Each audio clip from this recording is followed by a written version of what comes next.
Good morning student, welcome back to our science class for class 10th। तो ये हम देखने वाले हैं ये परीक्षा अध्ययन की कुछ ब्लूप्रिंट्स के अकॉर्डिंग जो आपके इंपॉर्टेंट क्वेश्चन हैं। तो हम जो है इससे पहले चैप्टर नंबर 4 तक हम बात कर चुके हैं। अब हम आज डिस्कस करने वाले हैं चैप्टर नंबर 5। ठीक है, तो चैप्टर नंबर 5 क्या है आपका? Periodic classification of elements. ठीक, तो इस चैप्टर से आपका जो टोटल 3 मार्क का आने वाला है, जिसमें से 3 मार्क में से एक रहेगा आपका ऑब्जेक्टिव और एक रहेगा 2 मार्क वाला, जो कि शॉर्ट आंसर टाइप का। ठीक है, तो हम इसी के अकॉर्डिंग पढ़ेंगे, इससे ज़्यादा कुछ नहीं देखेंगे इसमें। ठीक है, तो चलो देखते हैं इसमें मोस्ट इंपॉर्टेंट क्वेश्चन जो है, जो एक्सपेक्टेड क्वेश्चन है, जो आने वाले हैं आपके एग्जाम में। ठीक है, तो इसी के अकॉर्डिंग अपन रीड करेंगे। ठीक है, तो ये देखिए यहाँ पर पीरियोडिक क्लासिफिकेशन ऑफ एलिमेंट, इसमें क्या कह रहा है? First choose the correct answer वाले सारे हैं। तो इसमें फर्स्ट क्या कह रहा है? How many elements are discovered till now? कितने एलिमेंट डिस्कवर हो चुके हैं अब तक? तो अपन पढ़ चुके हैं 118, है ना ये। And who gave the law of active? तो ये दिया है न्यूलैंड्स लॉ ऑफ ऑक्टेव। ठीक है ये।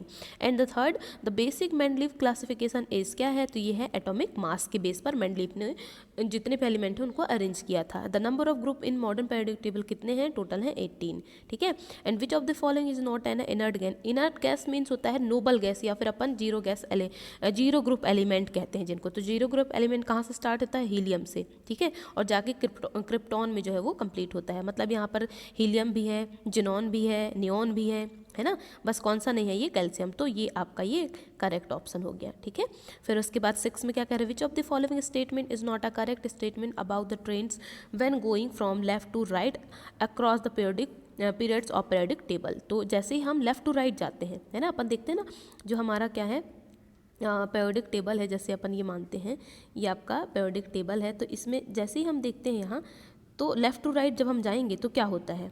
ठीक है, ये आपका लेफ्ट वाला रीजन हो गया, और यहाँ से राइट जब इधर जाएंगे अपन लेफ्ट टू राइट, तो क्या होता है? तो सबसे पहले फर्स्ट कह रहा है the elements become less metallic in nature. Less metallic मतलब वो क्या है? नॉन मेटालिक बनेंगे। तो ये वाला तो एकदम करेक्ट है ये। ठीक है, फिर उसके बाद ऑप्शन नंबर बी क्या कह रहा है इसमें?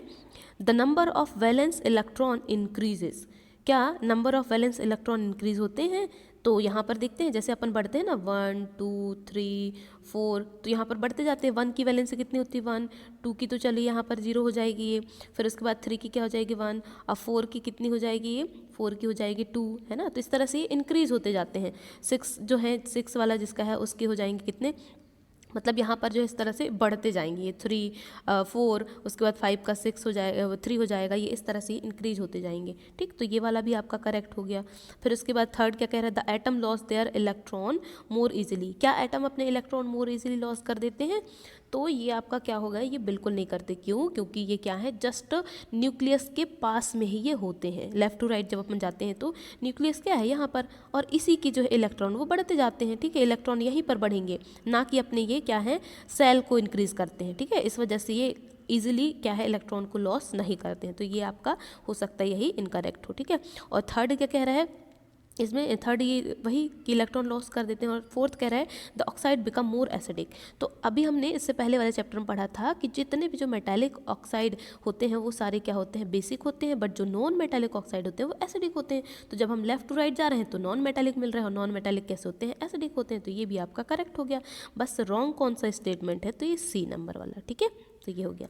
अब 7 का देखते हैं। Element x form a chloride with the formula XCl2, which is the solid with the high melting point? X would most likely be in a same group of periodic table as। तो देखो इसमें कौन सा होगा? तो किसके साथ ये आसानी से जो है क्या है अपना क्लोराइड बना सकता है? क्योंकि यहाँ पर Cl2 है, तो क्लोरीन के 2 एलिमेंट ले रहे हैं, मतलब कोई ऐसा एलिमेंट यहाँ से चूज़ करना पड़ेगा जिसकी वैलेंसी 2 होगी। ठीक है, तो सोडियम की वैलेंसी तो 1 होती है। मैग्नीशियम, हाँ मैग्नीशियम की वैलेंसी 2 होती है। और देख लेते हैं और कौन है? तो एल्यूमिनियम की वैलेंसी कितनी होती है? 3 होती है ना। और उसके बाद सिलिकॉन की वैलेंसी 4, मतलब इसकी थोड़ी सी वेरिएबल होती है। ठीक है, 4 भी हो सकती है, 3 भी हो सकती है, इस तरह से। तो यहाँ पर आपका आंसर कौन सा होगा? Correct, magnesium. ठीक है, क्यों? क्योंकि इसकी वैलेंसी 2 है, तो ये अपने साथ सिर्फ 2 बॉन्ड ही बना सकता है। मतलब ये क्या करेगा? मैग्नीशियम Mg, और उसके बाद यहाँ पर एक Cl इधर कनेक्ट हो जाएगा और दूसरा Cl जो है यहाँ पर कनेक्ट हो जाएगा। ठीक है, इस तरह से जो है ये 2 बॉन्ड ये बना लेगा अपनी वैलेंसी के अकॉर्डिंग। ठीक, तो इसका आंसर आ जाएगा मैग्नीशियम। अब इसमें देखो फिल इन द ब्लैंक्स में यहाँ पर क्या कह रहा है? Fill in the blanks. First, properties of element are periodic function of their, मतलब प्रॉपर्टीज़ जो हैं एलिमेंट की ये periodic फंक्शन में ये क्या होंगे। तो जो मॉडर्न पीरियोडिक टेबल है उसमें जितने भी एलिमेंट हैं उनकी मेन प्रॉपर्टी में फर्स्ट क्या आता है, एटॉमिक नंबर, कि उनको जो है एटॉमिक नंबर के बेस पर अरेंज किया गया है। And second, the modern periodic table has क्या है इसमें 7 horizontal row which are called as series, या फिर उनको पीरियड्स कहते हैं अपन, है ना। तो ये आपका क्या आ जाएगा, मॉडर्न पीरियोडिक टेबल में टोटल कितने हैं, 7 हैं, ठीक है ना, ये 7 है। हॉरिजॉन्टल रो मतलब इस तरह से जो हॉरिजॉन वाले जो रो बने हुए हैं ये यहाँ से लेके 1, ये 2, ये 3 ऐसा, तो टोटल 7 है, जिसको अपन क्या कहते हैं, पीरियड्स कहते हैं, ठीक है। And Dobereiner grouped the element into, इसने किस में ग्रुप को मतलब उन्हें अरेंज किया था, तो वो किया था ट्रायड के फॉर्म में, 3-3 फॉर्म में, इस तरह से ऐसे उन्होंने ग्रुप बनाए थे। और एक यहाँ पर एक जो रो है उसमें सिर्फ 3 एलिमेंट हो सकते हैं, 1 2 3, यहाँ पर भी 1 2 3, इस तरह से वो आ सकते हैं, उन्होंने ऐसा बनाया था, ठीक है। एंड नेक्स्ट क्वेश्चन क्या है, the number of valence electron of element of same, इसमें जो है वैलेंस इलेक्ट्रॉन जो होते हैं, the number of valence electron of element of the same group, मतलब सेम ग्रुप के जितने भी एलिमेंट हैं उनके सेम वैलेंसी होंगी, ठीक है। जैसे अपन मान लेते हैं ग्रुप नंबर 1, तो ग्रुप नंबर 1 में क्या होगा, 1 में जितने भी एलिमेंट हैं सभी की वैलेंसी कितनी होगी, 1 होगी सबकी, ठीक है। तो क्या है यहाँ पर ग्रुप में जो है वैलेंसी सेम होती है। The maximum, next question, the maximum number of electron in a shell is, maximum number shell की कितनी होती है उसको अपन फॉर्मूले के बेस पे शो करते हैं, तो वो होता है 2n², ठीक है। तो इसी से अपन ये शो करते हैं, 2 आपका क्या है, फिक्स्ड है, और n आपका वेरिएबल है। जैसे जैसे ये नंबर आपके बढ़ते जाते हैं, मतलब सेल नंबर बढ़ते जाते हैं, वैसे वैसे इनकी क्या है, एटम मतलब एटॉमिक नंबर और फिर उनके जो इलेक्ट्रॉन है वो इंक्रीज होते जाते हैं, ठीक है। तो ये हो गया। अब अपन देखते हैं इस फिल इन द ब्लैंक्स में अगर हम देखें तो आपका मोस्ट इंपॉर्टेंट क्वेश्चन कौन सा है, ये सेकंड नंबर वाला है, ठीक है। इसको आप अच्छे से ध्यान से पढ़ें, बाकी सब तो पढ़ना ही है, पर ये वाला मोस्ट इंपॉर्टेंट है, इसको आपको बहुत ही अच्छे से पढ़ना है, क्योंकि इस चैप्टर से ऑब्जेक्टिव टाइप के क्वेश्चन आपके आने वाले हैं। तो हो सकता है इसी को ऑब्जेक्टिव बनाकर दे दे, है ना, क्योंकि यहाँ क्या कह रहे हैं, the modern periodic table has, कितने होते हैं, टोटल 7 हॉरिजॉन्टल रो होते हैं, जिनको अपन क्या कहते हैं, पीरियड्स। तो इसमें कुछ भी पूछ सकता है, how many periods are present in modern periodic table, तो आपको बताना पड़ सकता है, वहाँ ऑप्शन दे दिया 7, 8, 9, 10 ऐसा, तो आपको 7 याद है तो वो आप करेक्ट कर सकते हैं उसको, है ना। तो या फिर ये भी पूछ सकता है कि the horizontal row in a periodic table is known as, तो उसको किस नाम से और जानते हैं हम, तो यहाँ पर आपका क्या है, पीरियड्स के नाम से जानते हैं, है ना, तो वो ऑप्शन रहेगा तो आप उसको कर सकते हैं। तो इस तरह से भी हमें क्वेश्चन को फॉर्म करके जो है हमें पढ़ना होता है, ठीक है। अब ट्रू एंड फॉल्स वाला देखिए, तो ट्रू एंड फॉल्स में ज़्यादा इंपॉर्टेंट नहीं है कोई भी क्वेश्चन, तो बस इसको ओरली अपन एक बार मतलब ऐसे ही देख लेते हैं, ठीक है।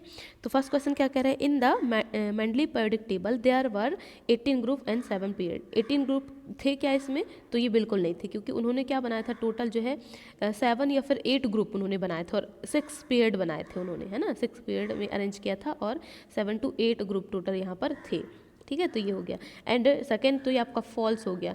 अब सेकंड क्या कह रहा है, all the shell of inert gas are completely fill, बिल्कुल सही है, क्योंकि इसके सारे जो सेल हैं वो फिल होते हैं। Third number, the size of atom increase when we go from top to down, क्या साइज जो होता है एटम का वो इंक्रीज होता है जब हम टॉप टू डाउन की तरफ जब आते हैं, ऊपर से नीचे जब आते हैं, तो बिल्कुल इंक्रीज होता है, क्योंकि अपन देखते हैं ना ऊपर क्या है, हाइड्रोजन, फिर उसके जस्ट नीचे क्या आ जाता है, sodium.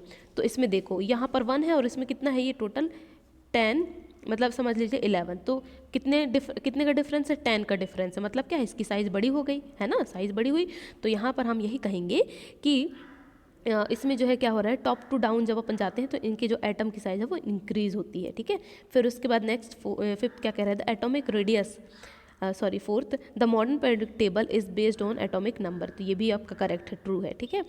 Next, the atomic radius increase as we go from left to right in a period, जैसे ही हम क्या करते हैं लेफ्ट टू राइट जाते हैं, जो सीरीज़ है जो रो है उनमें, तो क्या होता है, क्या एटॉमिक रेडियाई इंक्रीज होती है या नहीं, तो एटॉमिक रेडियाई इसमें इंक्रीज नहीं होती, बल्कि जब हम टॉप टू बॉटम जाते हैं तब एटॉमिक रेडियाई का मतलब क्या है, सेंटर टू सेल के बीच की डिस्टेंस जो होती है, फर्स्ट सेल में ये है, सेकंड सेल फिर इसकी इंक्रीज हो गई, फिर थर्ड सेल में आए तो फिर ये इतनी इंक्रीज हुई, मतलब क्या है, सेंटर टू सेल के बीच में जो डिस्टेंस है ना उसको अपन रेडियस कहते हैं, है ना। तो ये कब इंक्रीज होती है, जब अपन टॉप टू यहाँ पर डाउन जब आते हैं तब, अभी जस्ट हमने देखा था, है ना वो, तो ये आपका फॉल्स हो जाएगा। फिर उसके बाद 6 में क्या कह रहा है, Newlands give law of Octave, तो ये आपका करेक्ट है, ठीक। फिर उसके बाद 7 क्या कह रहा है, the place of hydrogen in modern periodic table is disputed, तो क्या हाइड्रोजन का मॉडर्न पीरियोडिक टेबल में इसकी जो प्लेस है वो डिस्प्यूटेड है, मतलब डिस्टर्ब है? क्या वो इधर उधर कहीं भी रह सकता है? बिल्कुल नहीं, ये फिक्स है। ये आपके क्या है, ग्रुप नंबर 1 में, ग्रुप नंबर 1 का फर्स्ट मेंबर है ये, ठीक है। तो इसलिए ये फॉल्स हो जाएगा, ठीक।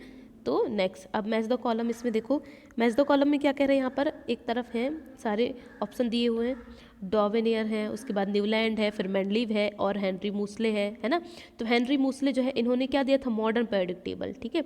तो ये लास्ट वाले का क्या हो जाएगा, इसमें ए, लास्ट वाले का ए हो जाएगा। ये हमने लास्ट में आप लोगों को बताया था कि हेनरी मूसले ने मॉडर्न पीरियोडिक टेबल दिया है, ठीक है। और डॉवेनियर का क्या जाता है, डॉवेनियर का आपका आ जाता है ये आपका ट्रायड वाला, ठीक है। और न्यूलैंड का ऑक्टेव लॉ है ना।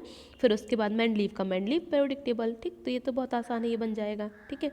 अब यहाँ पर देखिए, आंसर द फॉलोइंग क्वेश्चन, ये वन वर्ड वाले हैं। तो वन वर्ड में क्या कह रहा है, स्टेट मेंडलीव पीरियोडिक लॉ। तो मेंडलीव जो पीरियोडिक लॉ है उसको मतलब डिफाइन करिए, उसकी डेफिनेशन बताइए। तो ये बता रहा है, इसमें क्या कह रहे हैं, the physical and chemical property of any element are periodic function of their atomic masses. मतलब यहाँ पर ये कह रहे हैं कि जो एलिमेंट हैं उनकी फिजिकल और केमिकल प्रॉपर्टीज़ के बेस्ड पर या उनको देखते हुए जो एलिमेंट हैं उनको एटॉमिक मासेस के बेस पर अरेंज किया है, ठीक है। तो हम ये क्या कह सकते हैं, physical and chemical property of elements are periodic function of their atomic masses. या फिर इसको डायरेक्ट अपन ये कह सकते हैं कि in Mendeleev periodic table the elements are arrange on the basis of atomic mass, ठीक है। तो आप ये भी ऐसा बता सकते हैं कि एलिमेंट्स को किसके बेस पर अरेंज किया है, एटॉमिक मासेस के बेस पर, ठीक है। तो सेकंड क्वेश्चन क्या कह रहा है, what was the basis of classification given by Dobereiner. तो इन्होंने कौन सा बेसिस क्लासिफिकेशन दिया था, तो ये भी जो है एटॉमिक मास के बेस पर ये अरेंज किए थे एलिमेंट्स को, ठीक है। थर्ड क्या कह रहा है, state position of zero group in the periodic table. तो जीरो ग्रुप एलिमेंट कहाँ पर ये आपके प्लेस्ड हैं, तो लास्ट, जो लास्ट लेफ्ट टू राइट जब अपन जाते हैं तो लास्ट वाला जो ग्रुप है ना 18th, लास्ट वाला जब लेफ्ट टू राइट जाते हैं तो लास्ट वाला जो है वही आपका क्या है, जीरो ग्रुप है, जिसको अपन 18 ग्रुप भी कहेंगे, ठीक है। फिर नेक्स्ट क्वेश्चन है fourth, state modern periodic law. तो मॉडर्न पीरियोडिक लॉ इसको अपन देख सकते हैं, the physical and chemical property of element are periodic function of their atomic number, ठीक है। तो या फिर हम ये कह सकते हैं कि element the physical and chemical properties of element are arrange on the basis of their atomic number, ठीक है। तो ये हो जाएगा मॉडर्न पीरियोडिक लॉ का। फिर उसके बाद फिफ्थ क्या कह रहा है, how many elements were classified by Mendeleev. Mendeleev ने टोटल कितने एलिमेंट को क्लासिफाइड किया था, तो उन्होंने टोटल 63 एलिमेंट को जो है उन्होंने क्लासिफाई किया है, ठीक है। तो ये आपका हो गया ये क्वेश्चन। ये सारे वन वर्ड वाले हमने आपको बता दिए। इसमें से सबसे ज़्यादा जो मोस्ट इंपॉर्टेंट है वो आपका है पीरियड्स वाला, कि पीरियड्स टोटल कितने हैं मॉडर्न पीरियोडिक टेबल में, और उनको जो है अपन मतलब वो सीरीज़ हैं तो कैसे हॉरिजॉन्टल सीरीज़ हैं उनको और किस नाम से जानते हैं, तो पीरियड्स के नाम पे। तो ये आप इस तरह से इनको पढ़ लें, ठीक है। अब आपका आने वाला है इसमें जो है शॉर्ट आंसर टाइप या कहें 2 मार्क्स वाला, वेरी शॉर्ट है ना। तो ये तो सारे हैं, आपको पढ़ना ही पड़ेगा। कि देखिए इसमें क्या कह रहे, did Dobereiner triad also exist in column of Newland octave law. तो क्या ये ऑक्टेव लॉ में ये एग्जिस्ट करता है कि नहीं, तो यहाँ पर क्या है, ये बिल्कुल करता है, क्योंकि जो डॉवेनियर है उन्होंने पहले इसको डिस्कवर किया, फिर उसी की डिस्कवरी को दोबारा न्यूलैंड ने रिवाइज किया है ना। तो ये तो एग्जिस्ट होना ही है ना। तो इस तरह से है। फिर उसके बाद what were the limitation of Dobereiner classification. Dobereiner classification की क्या लिमिटेशन है ना। तो लिमिटेशन इसमें मेनली 2 आपको पता होनी चाहिए। तो फर्स्ट लिमिटेशन क्या है कि इन्होंने क्या किया है, the classification of non element could not be possible on the basis of Dobereiner triad. मतलब जितने भी जो नॉन एलिमेंट्स हैं उनको अगर हम डॉवेनियर के बेस पर अरेंज करें तो ये क्लासिफिकेशन पॉसिबल नहीं है, ठीक है। तो ये फर्स्ट है। And second, Dobereiner could form only 3 triad from the element known at that time. मतलब जितने एलिमेंट उस समय वहाँ पर नोन थे उनके लिए उन्होंने सिर्फ ट्राइड फॉर्म में उन्होंने अरेंज किया है, ठीक। फिर उसके बाद सेकंड क्या कह रहा है, क्वेश्चन नंबर 3 कि beside gallium which other element have since been discover that were left by Mendeleev in his periodic table. तो किसको उन्होंने, किसके मतलब उन्होंने जो स्पेस छोड़कर रखा हुआ था कि बाद में अगर कोई एलिमेंट डिस्कवर करेंगे तो उसको जो है इस जगह पर रखेंगे। तो गैलियम को डिस्कवर किया गया था, और उसके अलावा जो है दो और ऐसे एलिमेंट हैं, मतलब बहुत सारे हैं, जिनमें से दो हैं, एक है स्कैंडियम और दूसरा है जर्मेनियम, ठीक है। इसको उन्होंने जो है डिस्कवर किया था, ठीक। ये भी पूछ सकता है कि आपके जो मेंडलीफ है उन्होंने जो खाली स्पेस रखे थे अपने पीरियोडिक टेबल में, तो उसमें कौन कौन से एलिमेंट है जो डिस्कवर हुए थे, तो एक है गैलियम, दूसरा स्कैंडियम और थर्ड है जर्मेनियम, ठीक है। फिर next question, what were the criteria used by Mendeleev in creating his periodic table. तो मेंडलीफ ने जो है अपने पीरियोडिक टेबल को क्रिएट करने के लिए कौन से क्राइटेरिया उन्होंने फॉलो किए थे, तो वो मेनली था उनका एटॉमिक मास के बेस पर, ठीक है। तो उन्होंने इस पर अरेंज किया है। फिर उसके बाद, do you think the modern noble gases are place in a separate group. क्या आप सोचते हैं कि जो नोबल गैसेस हैं उनको सेपरेट ग्रुप में रखें। तो according to our opinion noble gas are chemically inert because their outer most orbital are completely filled, है ना, hence their property of inner gas are similar but are differ from other elements, so they are justified to be placed in a separate group। तो हो सकता है ये अपन कर भी सकते हैं, है ना। Name two element you would expect to show chemical reaction similar to magnesium, what is the basis of your choice.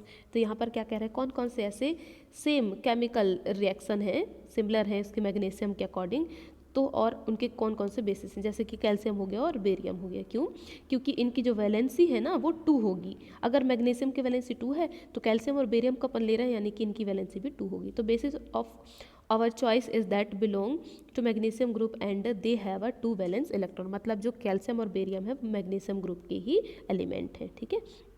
अब नेक्स्ट क्वेश्चन क्या कह रहा है, in first period of periodic table only 2 element are there, why.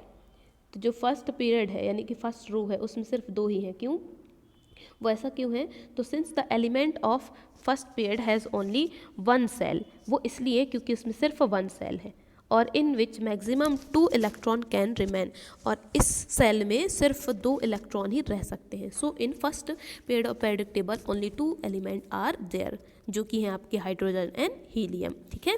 तो क्यों रख रहे हैं, क्योंकि फर्स्ट सेल में मतलब उसकी कैपेसिटी सिर्फ 2 इलेक्ट्रॉन को ही वो कंसिस्ट कर सकता है, ठीक है। और हाइड्रोजन की होती है 1 तो वो तो ईजिली चला जाएगा, फिर हीलियम की होती है 2 तो वो भी आसानी से आ जाएगा। फिर अगर इसके अलावा अगर इलेक्ट्रॉन अपन फिल करना चाहें तो हमें नेक्स्ट सेल में भेजना पड़ेगा, ठीक है। तो इसलिए इसमें क्या है, ये यही 2 एलिमेंट हैं जो कि पॉसिबल हैं, ठीक। फिर उसके बाद नेक्स्ट है, right the following halogen in the increasing order of their reactivity. तो हैलोजन जो ग्रुप है ना, हैलोजन मतलब क्या है, आपका ग्रुप नंबर 17।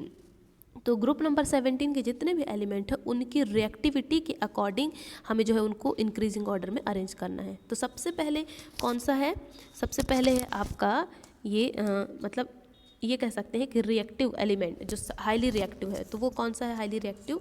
तो यहाँ पर देखो आपका iodine is less than bromine, या फिर हम ये कह सकते हैं कि ब्रोमीन आपका हाईली रिएक्टिव है देन द आयोडीन। फिर उसके बाद है ब्रोमीन से ज़्यादा रिएक्टिव कौन है, ये है आपका क्लोरीन, है ना। फिर क्लोरीन से ज़्यादा रिएक्टिव कौन सा है, फ्लोरीन। तो इंक्रीजिंग ऑर्डर में इस तरह से ये अरेंज हो गया, ठीक है। तो सबसे हाईली रिएक्टिव कौन सा है, ये फ्लोरीन है। फिर उससे सबसे हाईली रिएक्टिव फ्लोरीन हो गया, तो सबसे कम कौन सा हो जाएगा, तो ये है आयोडीन, ठीक है। तो ये आपका आयोडीन इस तरह से यहाँ पर ही देख रहे हैं। तो ये जो साइन है ना किसका है, ये इंक्रीजिंग ऑर्डर का है। सबसे लो वाला इधर रहेगा, फिर उससे बड़ा इधर रहेगा, फिर उससे बड़ा इधर आ जाएगा, है ना, इस तरह से। मतलब ये ब्रोमीन आ गया, फिर उसके बाद क्लोरीन आ गया, फिर उससे जो बड़ा है मतलब हाईली रिएक्टिव वो इधर आ जाएगा लास्ट में, ठीक। तो इस तरह से व्हाट आर वैलेंस इलेक्ट्रॉन। अब यहाँ पर देखते हैं वैलेंस इलेक्ट्रॉन क्या है ना, क्या होते हैं वैलेंस इलेक्ट्रॉन। तो यहाँ पर देखिए इसमें मेन जो है वैलेंस इलेक्ट्रॉन क्या है, यहाँ पर ये क्या कह रहे हैं, the electron present in the outermost orbit of an atom are called the valence electron. तो ये हमने आपको बताया था अच्छे से कि जो इलेक्ट्रॉन आउटर मोस्ट सेल में प्रेजेंट होते हैं वही आपके होते हैं क्या, वैलेंस इलेक्ट्रॉन, ठीक है। एंड व्हाट आर पीरियड, तो horizontal row of periodic table are called period. And write name of element of zero group, zero group element के जितने भी जो मतलब जीरो ग्रुप के जितने भी एलिमेंट हैं उनके क्या क्या नेम है। तो सबसे पहले आता है हीलियम, फिर उसके बाद आता है नियॉन, फिर उसके बाद आता है ऑर्गन, फिर उसके बाद क्रिप्टॉन, फिर रिजिनॉन, रेडॉन, है ना, ये सारे ये आते हैं, ठीक है। इस तरह से इनके नाम हैं, ठीक। तो ये हो गया। अब यहाँ पर अपन देखेंगे नेक्स्ट क्वेश्चन, यहाँ क्या कह रहा है, question number 12, an atom has electronic configuration, एक एटम जिसका इलेक्ट्रॉनिक कन्फिग्रेशन क्या है 287 है, तो what are the atomic number of this element, इसका एटॉमिक नंबर क्या होगा, तो सारे नंबर को अपन ऐड कर देंगे तो वो बन जाएगा, ये कितना होता है 10 हो जाएगा, 10 + 7 कितना हो जाएगा, ये 17, यानी कि वो कौन सा है, इसका एटॉमिक नंबर कितना है 17। फिर उसके बाद अगर हम दूसरा देखें यहाँ पर,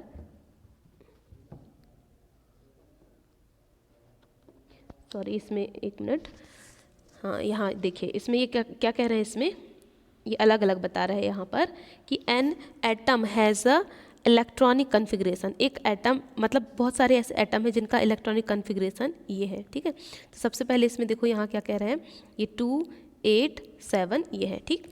अब इसको हमें बताना है कि ये यहाँ क्या है, इसके अकॉर्डिंग क्वेश्चन कि what is the atomic number of this element, इसका एटॉमिक नंबर कितना है, तो हम इसको पूरा ऐड कर दिया है ना, तो लास्ट में हमारा क्या है 17, ठीक है। फिर उसके बाद सेकंड क्वेश्चन क्या कह रहा है, to which of the following element would it be chemically similar, तो यहाँ पर केमिकली सिमिलर कौन कौन से होते हैं, atomic number are given in the क्या है पैरेंथीज, मतलब यहाँ पर ये अलग अलग दिए हैं एटॉमिक नंबर, तो इसमें से कौन से ऐसे एलिमेंट हैं जो कि केमिकली सिमिलर एलिमेंट हैं, ठीक है। तो देखो यहाँ पर है, ये आपका है नाइट्रोजन, फिर उसके बाद फ्लोरीन, फिर उसके बाद फॉस्फोरस, फिर उसके बाद ऑर्गन, ठीक है। तो कौन से हैं, तो it will be chemically similar to, मतलब ये हो सकता है केमिकली सिमिलर टू, ये आपका मतलब कौन, ये जो 17 है, 17 ग्रुप के जो एलिमेंट हैं वो मतलब ये 17 जो एटॉमिक नंबर वाला एलिमेंट है वो आपके फ्लोरीन के साथ क्या है केमिकली सिमिलर हो सकता है, क्यों, क्योंकि क्या है ये फ्लोरीन जो है ना, इसका अगर एटॉमिक नंबर अपन देखें तो ये क्या आता है 2 7 ये आएगा, ठीक है 2 7, तो लास्ट में जो इसका जो इलेक्ट्रॉन है आउटर मोस्ट सेल में 7 है, और 17 में भी अपन देख रहे थे आउटर मोस्ट सेल में कितने हैं 7 है, तो इस तरह से हमें एलिमेंट को पहचानना होता है, ठीक है।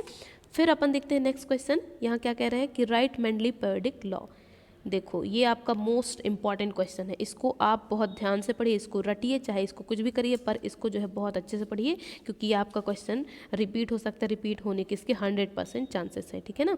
ये देखिए इसमें क्या कह रहे हैं question number, write Mendeleev periodic law, Mendeleev periodic law क्या है, the physical and chemical property of element are periodic function of their atomic mass, तो जो जितने भी एलिमेंट हैं उनके फिजिकल एंड केमिकल प्रॉपर्टी को देखते हुए जो एलिमेंट है उनको किसके बेसिस पर अरेंज किया गया है, वो अरेंज किया गया है फंक्शन ऑफ देयर एटॉमिक मास के बेस पर, ठीक है। तो इसे अपन कहते हैं मेंडलीफ पीरियोडिक लॉ। फिर सेकंड मोस्ट इंपॉर्टेंट क्वेश्चन ये है डॉबेरियर लॉ ऑफ ट्रायड, इसको बताना है, तो ये क्या कह रहे हैं, Dobereiner arrange 3 element in a triad in the order of increasing atomic mass, किस ऑर्डर में उन्होंने अरेंज किया, order of increasing atomic mass, when the atomic mass of the middle element was roughly the average of the atomic mass of the other 2 element, मतलब यहाँ पर ये कह रहे हैं कि जो यहाँ एटॉमिक मास के बेस पर अरेंज किए थे तो atomic mass of the middle element यानी कि बीच के जो एलिमेंट है उनका एटॉमिक मास कैसा था, रफली एवरेज था atomic mass of other 2 element, यानी कि 2 बाकी एलिमेंट की एवरेज था, यानी कि जैसे अपन अगर देखें इसमें तो फर्स्ट में उन्होंने हो सकता है हाइड्रोजन को रखा है ना, फिर इसका एटॉमिक मास कितना है 1, फिर उसके बाद हो सकता है 2 किसका आएगा, तो हीलियम को उन्होंने पुट किया, फिर हीलियम के बाद किसका आएगा 3, तो ये अपन मतलब ये 2 हो गया इसका एटॉमिक मास है ना। फिर उसके बाद और अगर देखें तो यहाँ पर इस तरह से मतलब इसका एटॉमिक नंबर ये 2 हो गया, तो एटॉमिक मास इसका 1 हो गया, फिर उसके बाद 2 किसका होगा, तो 2 किसी और का है तो उसको रखेंगे है ना, इस तरह से उन्होंने अरेंज किया। तो 2 जो मिडिल वाले होते हैं यहाँ पर अगर हम मान लें ये सोडियम, तो ये मिडिल का एलिमेंट है, तो ये मिडिल वाला एलिमेंट जो है रफली एवरेज इसका एटॉमिक मास होता है, बाकी ये फर्स्ट और सेकेंड वाले के, ये होता है आपका डॉबेरियर लॉ ऑफ ट्रायड, ठीक है। तो ये मोस्ट इंपॉर्टेंट क्वेश्चन है इस चैप्टर के, तो इसे आप जो है ध्यान से पढ़िए, ये आपको सारी चीज़ें क्लियर हो जाएंगी, ठीक है। फिर नेक्स्ट क्वेश्चन पे अगर हम आए तो ये मोस्ट इंपॉर्टेंट क्वेश्चन ये तुम्हारा है, ये what were the limitation of Newland law of octave, Newland law of octave जो है उसके क्या लिमिटेशन है, तो सबसे फर्स्ट है the law of octave was applicable only up to calcium, ये सिर्फ कहाँ तक, कैल्शियम तक ही एप्लीकेबल है, after calcium every 8 element did not possess property similar to that of the first, मतलब जितने भी इसके बाद के एलिमेंट थे वो सिमिलर प्रॉपर्टी शो नहीं कर रहे थे, ठीक है। एंड सेकंड क्या कह रहे हैं, Newland assume that only 56 element exist in nature, no more element would be discovered in nature, मतलब उनका ये मानना था कि only 56 element are exist in the nature, तो ये उनकी क्या है, ये लिमिटेशन हो गई। फिर थर्ड क्या था, in order of fit element into his table Newland adjust 2 element in the same slot, उन्होंने क्या किया, एडजस्टमेंट के चक्कर में उन्होंने जो है 2 एलिमेंट को एक ही स्लॉट में अरेंज कर दिया। And also put some unlike element under the same note, और उन्होंने जो है इस तरह से सेम नोट में बहुत सारे ऐसे एलिमेंट थे उनको उन्होंने अरेंज कर दिए थे, ये उनकी लिमिटेशन होगी। फर्स्ट क्या हो गई कि वो जो है उन्होंने जो पीरियोडिक टेबल बनाया था वो अप टू कैल्शियम तक ही एप्लीकेबल था, और सेकंड क्या है, उनका कहना था कि total 56 element are exist only in nature, ठीक है। एंड थर्ड क्या कहना था उनका कि वो उन्होंने जो है in order of Newlands law of octave, उन्होंने सेम स्लॉट में ही put the 2 element in a same slot, मतलब उन्होंने सेम स्लॉट में 2 एलिमेंट को उन्होंने पुट कर दिया था, तो ये उनकी क्या है, लिमिटेशन हो गई, ठीक है। ये भी आपका very very most important question है, इसको आप ध्यान से पढ़ें, ये आपके रिपीट होने की इसके 100% चांसेस है, ठीक है। तो ये हो गया आपका। तो इस चैप्टर से अगर हम देखें तो जितने भी इंपॉर्टेंट क्वेश्चन है वो हमने आपको कवर करा दिए हैं। अब बच गया लास्ट आपका ये इंपॉर्टेंट क्वेश्चन, तो वो है आपका ये वैलेंस या फिर कहें वैलेंसी, डिफाइन वैलेंसी, ठीक है। तो वैलेंसी क्या है, the number of electron which is given और टेकन और share by an atom of an element to the atom of any other element to obtain stable structure is called valency of that element. Valency हम किसको कहेंगे कि जितने भी number of electron हैं, अगर कोई एलिमेंट किसी से शेयर करता है, किसी से लेता है या फिर किसी को देता है ना, तो वो देने और लेने या फिर शेयर करने की जो कैपेसिटी है किसी दूसरे एलिमेंट को, जिससे वो स्टेबल हो जाए, तो इस तरह के स्ट्रक्चर या फिर इस तरह की प्रॉपर्टी जो होती है उसको ही कहते हैं वैलेंसी ऑफ दैट एलिमेंट, ठीक है। ठीक, तो जैसे अपन मानते हैं यहाँ पर कुछ एग्जाम्पल दिए हुए हैं कि एटम जैसे आपका है ऑक्सीजन ऑफ मॉलिक्यूल H2O, ठीक है। इसमें क्या है, ऑक्सीजन जो है ये 2H के साथ ये कंबाइन है, तो क्यों है, क्योंकि ये क्या कर रहा है, अपने 2 इलेक्ट्रॉन को जो है, एक इलेक्ट्रॉन यहाँ से दूसरे इलेक्ट्रॉन यहाँ से, इसको जो है हाइड्रोजन के एक इलेक्ट्रॉन के साथ इसने शेयर करके ये बॉन्ड बनाया हुआ है। मतलब हम ये कह सकते हैं कि ऑक्सीजन की वैलेंसी कितनी है, 2 है, जिस वजह से इसने 2 बॉन्ड फॉर्म किए हैं, ठीक है, 2 इसकी वैलेंसी हो गई। तो क्या कह रहे हैं यहाँ पर कि number of electron which is given और टेकन और share by an atom of an element to the atom of another element to obtain stable structure is called valency of that element, ठीक है। तो इसका हमने एग्जाम्पल भी बता दिया। ये आपका very very most important question है, इसको आप ध्यान से पढ़िए, है ना, ये आपका बहुत ही ज़्यादा इंपॉर्टेंट क्वेश्चन। ठीक, तो हमने इस चैप्टर से रिलेटेड सारे इंपॉर्टेंट क्वेश्चन हमने डिस्कस कर दिए हैं। ठीक, अब आपको जो है इसके बारे में सारी चीज़ें अब ये पढ़नी है, ठीक है, क्योंकि इस चैप्टर से सिर्फ एक आपका ऑब्जेक्टिव आएगा और दूसरा आपका 2 मार्क का आएगा। ठीक, तो हमने सारे क्वेश्चन कवर करा दिए। अब आप इसको दोबारा से देखिए, रिवाइंड करके देखिए, जहाँ ना समझ में आए फिर दोबारा से वीडियो देखिए और एक बार अपने परीक्षा अध्ययन में पढ़िए, है ना, तो सारी चीज़ें वो क्लियर हो जाएगी। ठीक है, तो इस चैप्टर से रिलेटेड सारे हमने इंपॉर्टेंट क्वेश्चन डिस्कस कर लिए। अब इसके बाद जो है नेक्स्ट क्लास में अपन नेक्स्ट चैप्टर के साथ मिलेंगे, है ना, फिर उसके बाद नेक्स्ट चैप्टर डिस्कस करेंगे, जिसमें ब्लूप्रिंट के अकॉर्डिंग हम आपको बताएंगे कि कितने मार्क्स का किस चैप्टर से आने वाला है और कौन कौन से question very very most important type के हैं। ठीक है, तो ये आप समझ गए होंगे, इसको आप पढ़िए, आपको सारी चीज़ें क्लियर हो जाएंगी। ठीक, तो फिर मिलते हैं फिर नेक्स्ट वीडियो के साथ नेक्स्ट क्लास में। Thank you and have a good day and all the best.